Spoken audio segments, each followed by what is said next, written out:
Have you ever met someone whose presence left you feeling lighter, calmer, and more awake, even without them giving you a single physical gift? Have you ever wondered why certain encounters seem to touch the heart far more deeply than anything money could buy? Welcome back to the channel, my friends. I'm so glad you're here. Today we're exploring why meeting through the Dharma, the sharing of truth, insight, and presence, is considered the most profound form of offering in the Buddhist tradition. Two central ideas will guide us. First, while material offerings can support physical needs, the offering of Dharma nourishes the spirit in a way that endures beyond possessions or circumstances. Second, such meetings are not limited to formal teachings. They can happen in the quietest exchanges when one person's clarity and compassion touch another's life.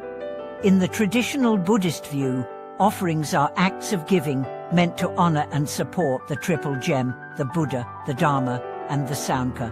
Material offerings, food, shelter, clothing, sustain the body. But the Dharma sustains the mind.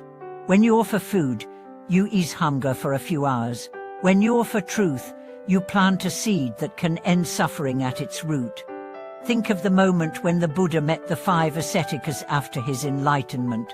They expected perhaps a lecture, perhaps a display of supernatural power. Instead, he spoke directly of the middle way, of the noble truths, of the path that ends suffering. That meeting was not about exchanging goods, it was about exchanging understanding, and it set those 5 on a course that would benefit countless beings after them. In daily life, meeting through the Dharma can be as simple as being fully present for someone in distress. Imagine a friend caught in the grip of fear about the future. You could offer them advice, a distraction, even money, but if you meet them from the space of your own grounded practice, and you help them see their mind as it is, you've given them something they can carry long after the conversation ends. Such meetings require more than words. They require the one offering to be a living example of what they're sharing. If your mind is scattered, your presence will be too. If your heart is steady, even silence can become a gift. This is why monks and lay practitioners alike emphasize self-cultivation, not to keep wisdom to themselves, but to ensure that when the moment comes to share, what they offer is pure. One modern example: a young man overwhelmed by work stress attended a weekend retreat. The teacher didn't give him a to-do list or motivational slogans. Instead, during a walking meditation, the teacher simply matched his pace, step for step, until the young man's breathing slowed and his shoulders dropped. Later, the man said it was as if he had been given a new set of lungs. No words, no material exchange, only the offering of presence, rooted in the Dharma. Even brief encounters can hold this power. You might sit next to a stranger on a bus who, sensing your calm, begins to talk about their troubles. You listen without judgment. Your responses are measured, spacious. When they leave, they thank you not because you solved their problem, but because they feel lighter. You met through the Dharma, without ever mentioning Buddhism.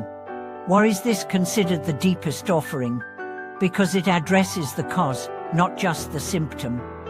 Hunger, illness, and hardship are real, but they are compounded by fear, anger, and confusion.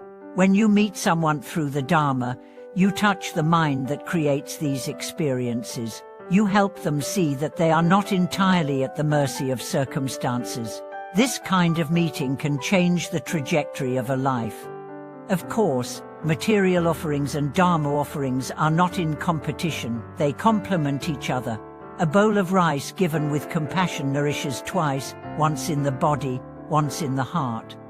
But without the intention to connect at the level of truth, even the most generous material gift can pass like a shadow. To prepare for such meetings, keep your own practice alive. Study, meditate, reflect. Let the teachings settle into your speech, your tone, your choices. Then, when life places someone in your path, you won't have to reach for the Dharma, it will already be in your hands, your eyes, your breath. I once heard a teacher say, when the mind is clear, every meeting is a Dharma meeting. This means you don't have to wait for a formal setting. You don't have to be a teacher on a stage.